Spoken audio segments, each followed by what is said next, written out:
Hey guys, Jared here. I want to show you, maybe you're newer to running a roaming cam. I want to show you our setup, how it works, and the 3 or 4 things like settings that you'll be in charge of.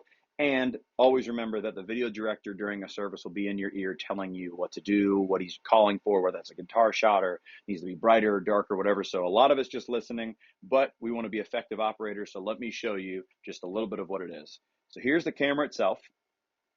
This is fully rigged out for us. Starting from the back, we have a battery. It's on a what's called a V-mount lock, and this is kind of just like a power distribution. It distributes power for our tally light, which tells you when you're on air. It powers our wireless transmitter, and it powers our monitor because this monitor is hard to see inside of here. So real quick, let's start then with the monitor.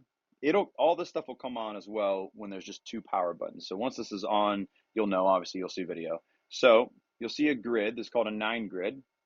On there, you'll see some stuff is highlighted in red, which is focus assist. So currently, that gimbal is in focus because there's red lines around it. You'll see I can also blur it, right? So sometimes the video director might say that you're soft if it's blurry. And so you want to sharpen up, right? You want to sharpen your focus. So the way to do these, you have 2 rings. On most lenses are like this. You have 2 rings. You have your zoom ring. You'll know because you'll obviously be seeing it zoom in and out. Then you have your focus ring.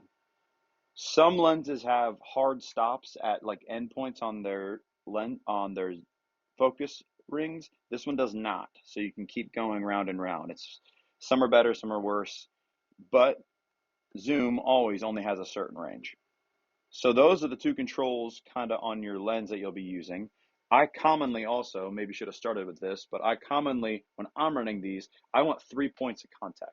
So I want my hand on kind of the handle of the camera. I want my other hand just below the lens so I can do all the zooming and focusing.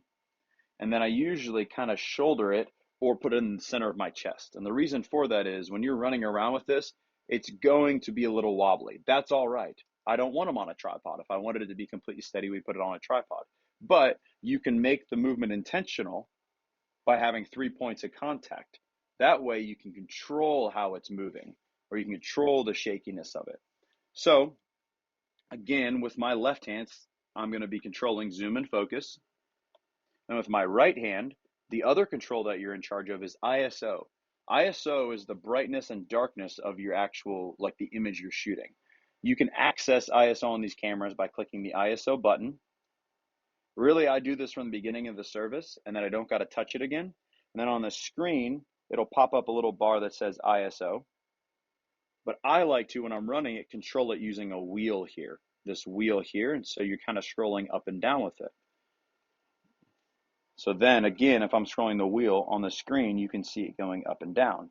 That's also, if you look at this screen, you know, I'm brightening it and I'm darkening it. And that's really the controls. You have zoom, focus, and brightness. Brightness is ISO via that button. And if you access that once during the service, then you're good to just keep your right hand on it and control it. Hopefully this helps, guys. Again, the video director will be telling you what to do and how to do it. Use your best intuition. You want a nice, bright image, but also you want to be really, really, really in focus. So practice, practice, practice with your focus. Thanks, guys.